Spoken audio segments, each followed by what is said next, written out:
तृतीय श्रेणी शिक्षक भर्ती के तहत नियुक्त वे साथी जिनका प्रोबेशन कंप्लीट हो चुका है और स्थायीकरण के लिए आप लोगों को आवेदन करना है। कई साथी ऐसे हैं जिनका महात्मा गांधी में चयन होने की वजह से जिनकी प्रथम नियुक्ति जिस जिले में हुई थी उससे वो दूसरे जिले में चले गए, या कई साथी ऐसे हैं जो वर्तमान जिले में ही रह रहे हैं, महात्मा गांधी में इधर उधर हुए हैं। उन साथियों के लिए हमने पूर्व में जो वीडियोस बनाया था उसमें ये निवेदन किया था कि आपका स्थायीकरण है वो वर्तमान पदस्थापन स्थल से होगा, जबकि ऐसा नहीं है साथियों। महात्मा गांधी के लिए नियुक्त जो नियमावली बनी है, जो गवर्नमेंट द्वारा आदेश जारी किए गए थे, उसके अंदर स्पष्ट लिखा गया है कि जो साथी जिस भी जिले में गए हैं उनको एज ए डेपुटेशन के तौर पर माना गया है। उनका मूल पदस्थापन या मूल जो रेंज या जो स्थायीकरण या उनका जो वरिष्ठता निर्धारण है वो मूल जिले से ही होगा। इसलिए आपका स्थायीकरण भी मूल जिस जिले में आपकी प्रथम पोस्टिंग हुई थी प्रोबेशन पीरियड के तहत उसी जिले से स्थायीकरण होना है महात्मा गांधी में पोस्टेड कार्मिकों के लिए। तो अपन लोग इस वीडियो में पूरी विस्तार के साथ डिस्कस करेंगे साथियों। ऑफलाइन आवेदन कैसे भरेंगे, ऑनलाइन आवेदन में आपको क्या क्या भरना है, वर्तमान जिले से क्या क्या डॉक्यूमेंट्स तैयार होंगे, पूर्व जिले से क्या डॉक्यूमेंट्स तैयार होंगे, कैसे आवेदन फॉर्म आपका पूर्व जिले में ट्रांसफर होगा, सारी चीजें इस वीडियो में डिस्कस करेंगे। वीडियो कुछ लंबा बनेगा साथियों।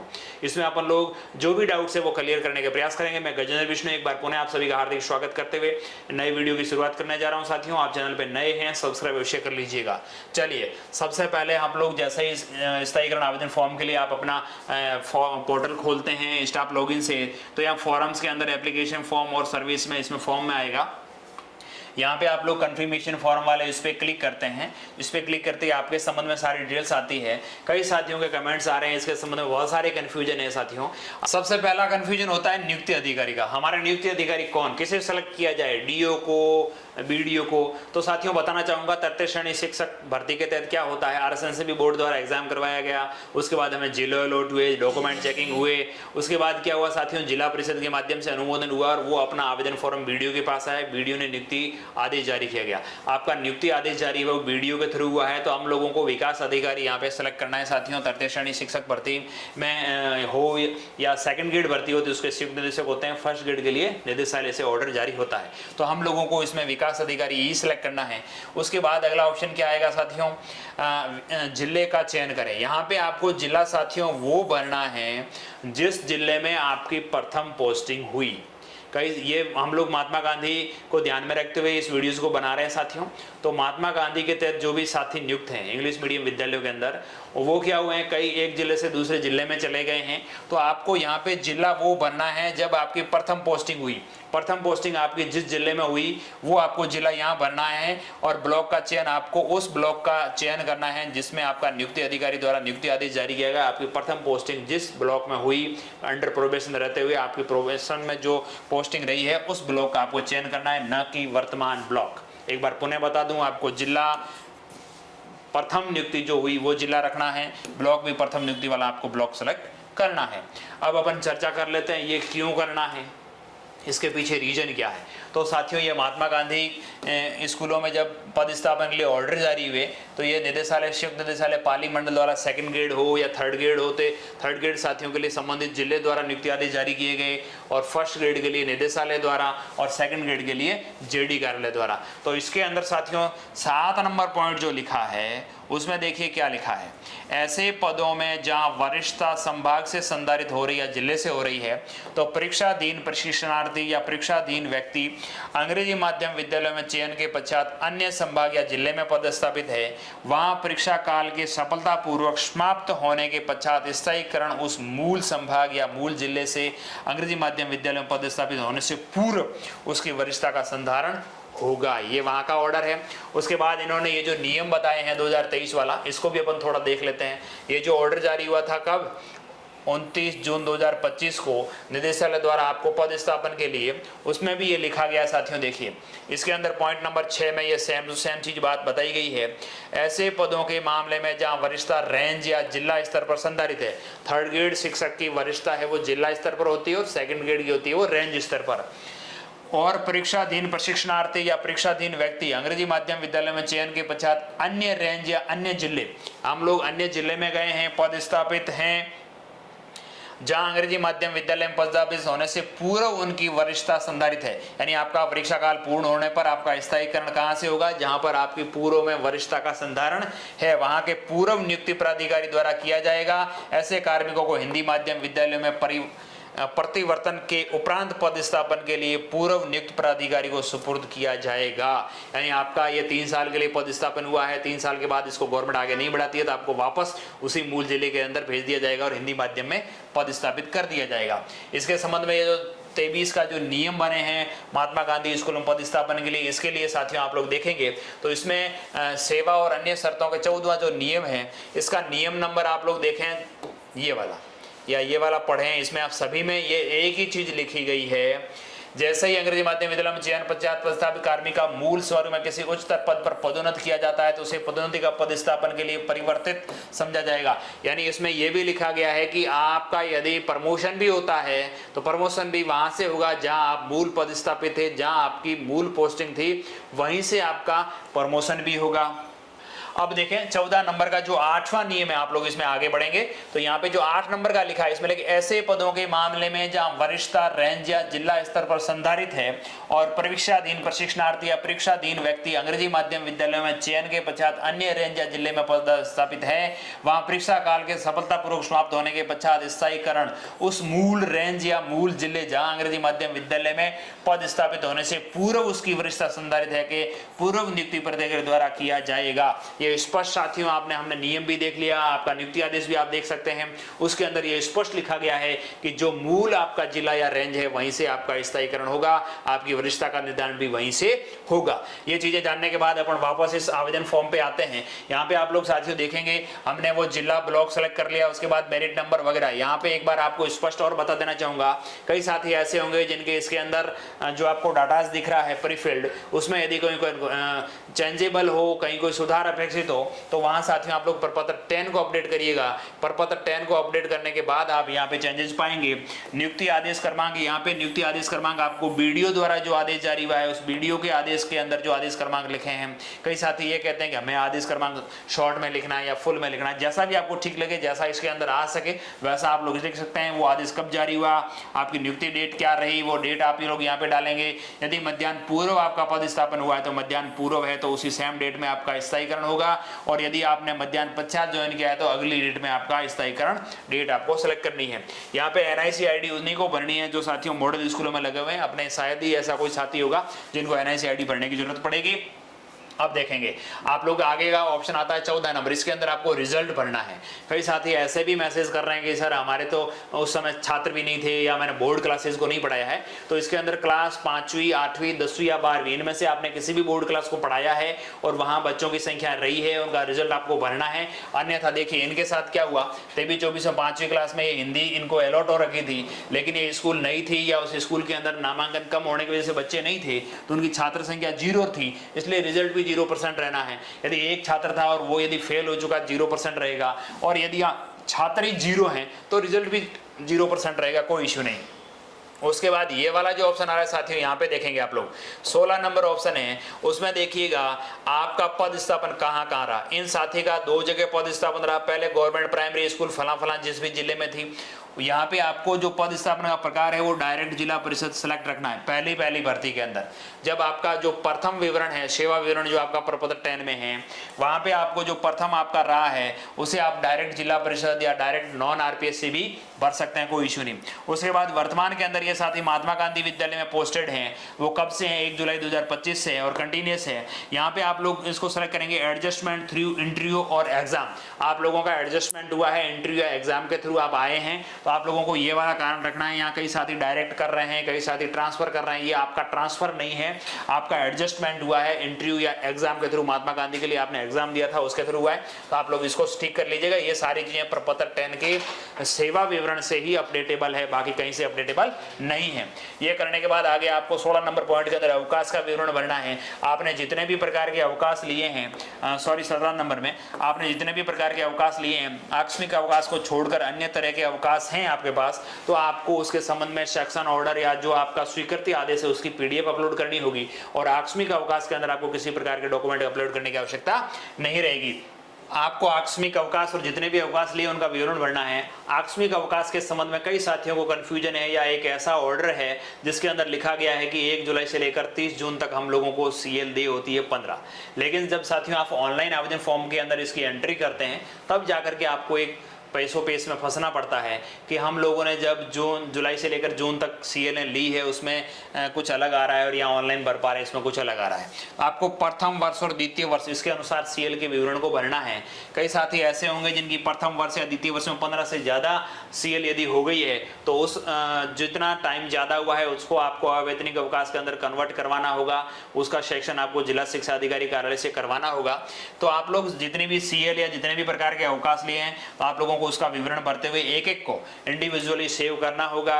कई महिला शक्ति ऐसी है जो भी फिलहाल मातृत्व अवकाश पर है तो उनको जब वो मातृत्व अवकाश से वापस ज्वाइन कर ले उसके बाद ही आप लोगों को स्थायीकरण आवेदन फॉर्म भरना है। आपका स्थायीकरण उसी डेट से होगा जिस डेट को आपके 2 साल कंप्लीट हो रहे हैं। आपका प्रोविजन आगे नहीं बढ़ेगा लेकिन आपको वास्तविक नकद लाभ है वो वास्तविक कार्यकरण तिथि के बाद ही मिलेगा साथियों, ठीक है।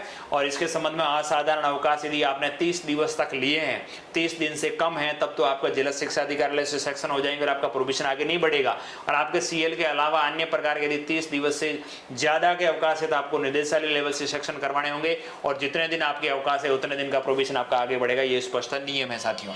ये अवकाश का विवरण वगैरह डालने के बाद आप एक एक को सेव करेंगे, सेव होता जाएगा। ये इतनी सारी एंट्रीज मैंने डाल दी। प्रथम वर्ष के अंदर 13 CL है और द्वितीय वर्ष के अंदर 8 CL मैंने ली है। ये आपका विवरण आ गया। आपको ध्यान ये रखना है प्रथम वर्ष के अंदर भी 15 से ज्यादा ना और द्वितीय वर्ष के अंदर भी 15 से ज्यादा CL ना हो, इस चीज का ध्यान रखिएगा। अब यहाँ व्यू अटैचमेंट में आप देखेंगे तो कोई अटैचमेंट नहीं दिखेगा क्योंकि आपने केवल CL का विवरण ही डाला है। अन्य प्रकार का अवकाश यदि डालेंगे तो वहाँ आपको अपलोड करना होगा, वो आपको दिखेगी, ठीक है। अब आप सेव करेंगे, जैसे ही सेव करते हैं तो संबंधित कर्मचारी के मोबाइल नंबर पे OTP जाएगा। OTP नहीं जाता तो आप यहाँ से रीसेंड भी कर सकते हैं। OTP डालते हुए सबमिट करेंगे, आपका डाटा सेव सक्सेसफुली हो जाएगा। अब आप देखेंगे आपने कब किस तारीख को डाटा सेव किया होगा, सारी डिटेल्स आएगी।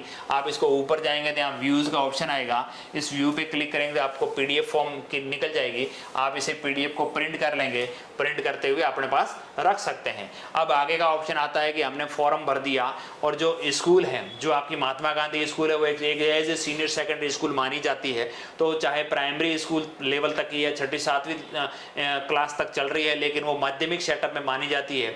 इसलिए साथियों महात्मा गांधी विद्यालय के जो भी आवेदन फॉर्म कर्मचारी भरेंगे उनको उनकी खुद की स्कूल पर ही आएगा और वहां से आगे फॉरवर्ड करना है, PO के पास नहीं जाएगा। जो महात्मा गांधी में पोस्टेड साथी हैं उनके लिए आवेदन फॉर्म आप जहां वर्तमान में पदस्थापित हैं उसी स्कूल के लॉगिन पर आपको वो फॉर्म दिखेगा और उसे आगे फॉरवर्ड करना है। आपके पूर्व जहां पहले मूल पद था वहां पे भी नहीं जाएगा, आप जहां वर्तमान में है वहीं जाएगा। आपके PO के पास भी वो फॉर्म फॉरवर्ड नहीं होगा। आपको जो वर्तमान में जहां आप कार्यरत हैं वहीं पे फॉर्म दिखेगा। वो कहां दिखेगा साथियों, देखिए आपको कार्मिक पे क्लिक करना है। कार्मिक पे करेंगे तो फॉर्म अप्रूव करें, ये एक ऑप्शन दिखेगा। इस पे आप लोग जैसे ही क्लिक करेंगे तो यहाँ डिफॉल्टली SCP सेलेक्ट आएगा। इसे आप सेकंड वाला ऑप्शन कन्फर्मेशन पे क्लिक करेंगे। जैसे ही कन्फर्मेशन पे क्लिक करेंगे ऑटोमेटिकली अप्रूव लिखा आएगा। इसे आप पेंडिंग पे सेलेक्ट करते हुए शो पे क्लिक करेंगे। जैसे ही पेंडिंग को मैंने यहाँ रखा और इस पे शो पे क्लिक किया तो जैसे ही शो पे क्लिक करता हूँ तो जितने कर्मचारी है उन सभी का डाटा दिखेगा, कितने कर्मचारियों ने आवेदन किया उनका दिखेगा। इसमें साथियों नियम ये है फर्स्ट कम फर्स्ट गो, ठीक है, फर्स्ट कम फर्स्ट आउट, यानी जिनका फॉर्म पहले आया हुआ है उसका पहले सेव करना रहेगा। और इसमें क्या होगा, जैसे एक से ज्यादा कार्मिकों के आवेदन फॉर्म आए हुए हैं तो आप लोगों को पहले उनका अप्रूव करना या रिजेक्ट करना पड़ेगा जिसका आवेदन पहले आया है। आप लोग ऐसा कंफ्यूज नहीं हो कि सर एक के तो सेव का ऑप्शन आ रहा है एक के नहीं आ रहा है। तो उस कंडीशन में ये बनती है कि जिसका फॉर्म पहले सबमिट हुआ है उसका फॉर्म पहले आपको अप्रूव या रिजेक्ट करना होगा। कई साथी ये भी कमेंट्स कर रहे हैं कि हमारा फॉर्म गलत भर गया, अब क्या करें। यदि आपका फॉर्म गलत भर गया है तो आप लोग जहाँ पे भी आपके संस्था प्रधान या सीनियर सेकेंडरी स्कूल है या आपके POs है, जहाँ पे भी आपका फॉर्म गया है वहाँ से आप अप्रूव या रिजेक्ट करवा सकते हैं।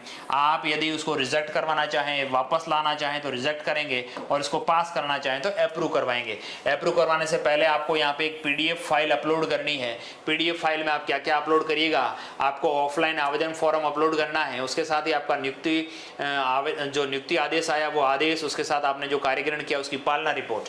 आप देखेंगे अपन लोग चर्चा कर लेते हैं ऑफलाइन आवेदन फॉर्म के बारे में थोड़ा सा। ये ऐसा नॉर्मल सा फॉर्म है, इसके अंदर साथियों जो महात्मा गांधी में साथी संलग्न है उनको प्रथम नियुक्ति आदेश, यहाँ पे आपको प्रथम नियुक्ति आदेश की तिथि लिखनी है।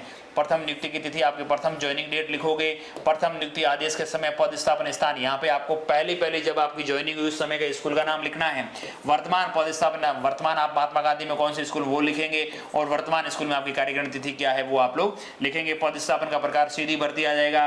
भर्ती का विवरण जो 2022 की भर्ती उसका विवरण लिखेंगे आप, उसके रोल नंबर लिखेंगे, मेरिट क्रमांक वगैरह वगैरह आपका जो भी है। नियुक्ति अधिकारी के अंदर आप यहाँ लोग विकास अधिकारी जो भी पंचायत समिति वो डाल देंगे। प्रथम नियुक्ति आदेश का क्रमांक व दिनांक यहाँ पे आपको विकास अधिकारी द्वारा जो नियुक्ति आदेश जारी हो उसका लिखना है।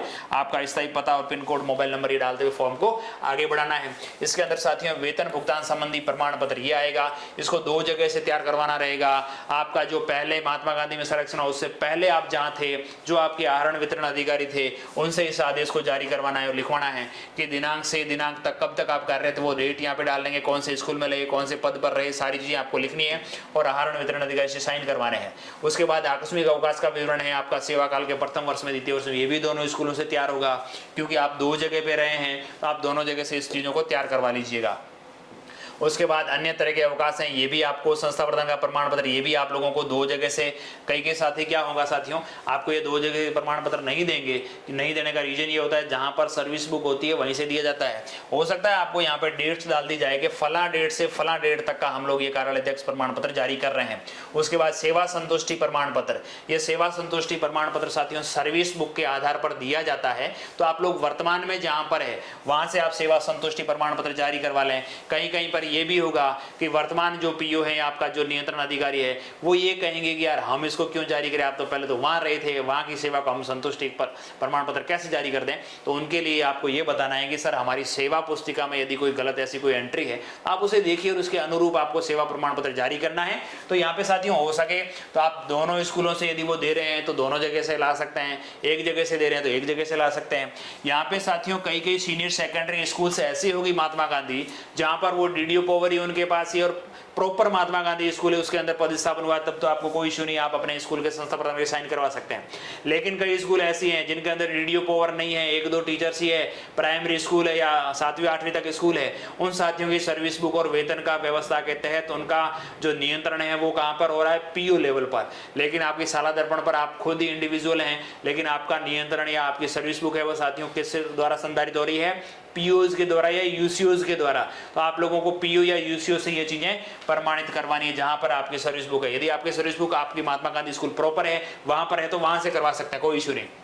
ये करवाने के बाद आप लोग यहाँ पे इसको अपलोड करेंगे, इसको रिजेक्ट या अप्रूव जैसा भी आप करना चाह रहे हैं उसको करेंगे, यस पे क्लिक करेंगे तो आपके जो संबंधित संस्था प्रधान है, जो पीओ या यूसीओ, जो सीनियर सेकेंडरी या महात्मा गांधी जहाँ से भी आप इस आवेदन फॉर्म को अप्रूव करवा रहे हैं वहाँ के संस्था प्रधान के मोबाइल नंबर आपको यहाँ दिखेंगे, ओटीपी डालेंगे, आपका फॉर्म सबमिट हो जाएगा। अब आप देख लेंगे कि मेरा फॉर्म कहाँ पर गया, वो किस स्थिति में है। अब क्या होगा, आप लोग अपनी आईडी जब लॉगिन करते हैं तो यहाँ ट्रैक का ऑप्शन दिखेगा, इस पे क्लिक करेंगे, कंफर्मेशन पे क्लिक करेंगे, गो पे क्लिक करेंगे, आपका आवेदन फॉर्म डीओ एलिमेंट्री या सेकेंडरी जहां पे भी हो, यहाँ महात्मा गांधी विद्यालय है वो डीओ सेकेंडरी के तहत आता है। तो आपका आवेदन फॉर्म जैसे आप लोग सबमिट करेंगे हो सकता है वो डीओ सेकेंडरी या एलिमेंट्री जहां पे भी जाएं, आपको ये करना है साथियों, ये चीजें आप केवल अपना आवेदन फॉर्म भरें और अपने जो संस्था प्रधान है वहां से उस आवेदन फॉर्म को अप्रूव करवा दें। उसके बाद आपका आवेदन फॉर्म डीओ जिस संबंधित जिले के अंदर आप वर्तमान में पदस्थापित हैं, महात्मा गांधी से ट्रांसफर होकर के आए हैं आप, जैसे ये हमारे साथी बाड़मेर से जालोर में आए हैं तो जालोर जिले के अंदर आप पदस्थापित हैं, इसलिए आपकी आईडी, आपका आवेदन फॉर्म जालोर जिले के जिला शिक्षा अधिकारी सेकेंडरी या एलिमेंट्री के पास गया है। वहां से क्या होगा, अब आवेदन फॉर्म जिला लेवल से वो ऑटोमेटिकली आपने पदस्थापन का जहां लिखा है, जिस जिले का लिखा है या आपने जो जो डॉक्यूमेंट साथ में डाले हैं तो उस डॉक्यूमेंट्स के आधार पर आपका स्थायीकरण मूल जो आपका पदस्थापन था जहां पर आपकी फ्रेश पोस्टिंग हुई थी उस जिले के अंदर आवेदन फॉर्म जिला शिक्षा अधिकारी लेवल से ऑटो फॉरवर्ड वहां से किया जाएगा। अपने को किसी भी स्तर से कोई कार्रवाई करने की आवश्यकता नहीं है, आपका फॉर्म उस संबंधित जिले में चला जाएगा, उस जिले में आवेदन फॉर्म आपका अप्रूव होगा। यदि कहीं कोई ऑब्जेक्शन लगे तो वो वापस आपके पास रिवर्ट आएगा, उसे संबंधित डॉक्यूमेंट्स डालते हुए उसे ऑब्जेक्शन को क्लियर करते हुए आप आवेदन फॉर्म को वापस भेजेंगे तो आपका आवेदन फॉर्म वहां से अप्रूव हो जाएगा। आपका स्थायीकरण आदेश जिस जिले में आप पहले पदस्थापित थे वहां के जिला शिक्षा अधिकारी एलिमेंट्री द्वारा ही आपका स्थायीकरण आदेश जारी किया जाएगा।